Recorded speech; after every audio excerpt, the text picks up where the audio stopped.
ಇದಾರೆ ನಮ್ಮಲ್ಲಿ IASಗಳು, ಆದರೆ ಮಾರ್ಗದರ್ಶನ ಕಮ್ಮಿ ಇದೆ ಅಂತ. ಏನಕ್ಕೆ ಮಾಡ್ಬೇಕು ನೀವು IAS? That's A very serious question. ನಮ್ಮ ಸೌತ್ ಇಂಡಿಯಾದಲ್ಲಿ IAS ಸ್ವಲ್ಪ ಒಲವು ಕಮ್ಮಿ ಇದೆ.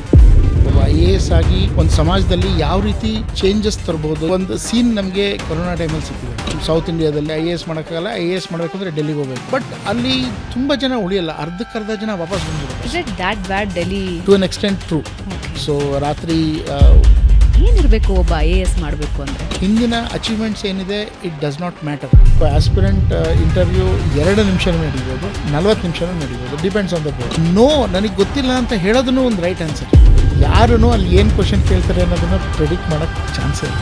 IAS ಮಾಡಬೇಕು ಅಂದರೆ ದುಡ್ಡಿರಬೇಕಾ? ಖಂಡಿತ ಬೇಡ. ಅದರ ದುಡ್ಡು ಬೇಕು ಅಂದರೆ ಕಿಡ್ನಿ ಮಾರ್ಬಿಟ್ಟು ನಾನು ನಿಮ್ಗೆ ದುಡ್ಡು ಕೊಡ್ತೀನಿ. That's a real story. Treat your first attempt as your last attempt. ನನಗೆ ಇಂಗ್ಲೀಷ್ ಗೊತ್ತಿಲ್ಲ ಅನ್ನೋ ರೀಸನ್ಗೋಸ್ಕರ ನಾನು IAS ಮಾಡೋಕ್ಕಾಗಲ್ಲ ಅಂತ ತಿಳ್ಕೊಳ್ಳೋದು ಭಾಳ. It's called mind mapping. ಏನು ಮೈಂಡ್ ಮ್ಯಾಪಿಂಗ್ ಅಂದರೆ ನೀವು